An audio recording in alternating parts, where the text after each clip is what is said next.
এই মুহূর্তে লক্ষ্মী ভাণ্ডার নিয়ে সবচেয়ে বড় খবর। লক্ষ্মী ভাণ্ডারে সবাই পাবে ১,০০০ টাকা। কবে থেকে টাকা ঢুকবে জানুন। বিরাট ঘোষণা রাজ্য সরকারের।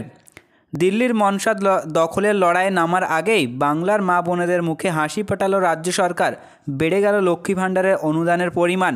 বৃহস্পতিবার বিধানসভায় রাজ্য বাজেটে পেশের সময় অর্থমন্ত্রী চন্দ্রিমা ভট্টাচার্য রাজ্যের এই সুপারহিট সামাজিক প্রকল্পের অনুদান বৃদ্ধির কথা ঘোষণা করেন। লক্ষ্মী ভাণ্ডারে সাধারণ মহিলাদের ৫০০ টাকা ভাতা থেকে বেড়ে ১,০০০ টাকা করা হলো।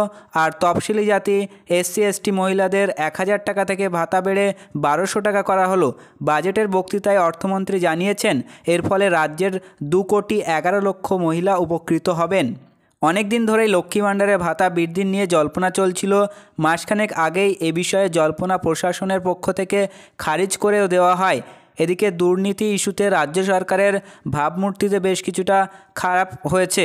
তাই লোকসভা নির্বাচনের আগেই কোনো একটা ধামাকা দরকার ছিল মমতা বন্দ্যোপাধ্যায়ের সরকারের, আর সেটাই এই লক্ষ্মী ভাণ্ডারের ভাতা বৃদ্ধির ঘটনার মধ্য দিয়ে।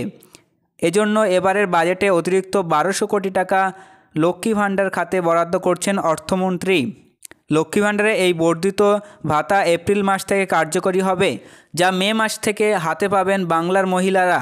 ২৫ থেকে ৬০ বছর বয়সী বাংলার মহিলারা লক্ষ্মী ভাণ্ডারের ভাতা পেয়ে থাকেন। ২০২১ সালে এই প্রকল্প চালু হয়েছিল। ক্রমশ তার উপভোক্তা সংখ্যা বেড়েছে। এবার লক্ষ্মী ভাণ্ডারের অনুদান দ্বিগুণ করে দিল রাজ্য সরকার। একদিকে লক্ষ্মী ভাণ্ডারের সঙ্গে বার্ধক্য ভাতাকেও দুর্দান্তভাবে জুড়ে দিতে চেয়েছে মমতার সরকার। এখন থেকে বাংলার লক্ষ্মী ভাণ্ডার প্রাপকদের বয়স ৬০ বছর হলেই তাদের নাম স্বয়ংক্রিয় পদ্ধতিতে বার্ধক্য ভাতার তালিকাভুক্ত হয়ে যাবে। এর জন্য আলাদা করে আবেদন করতে হবে না। তবে বৃহস্পতিবার বাজেটে লক্ষ্মী ভাণ্ডারের ভাতা বৃদ্ধির বিষয়টা সবচেয়ে বেশি আলোচিত হয়েছে।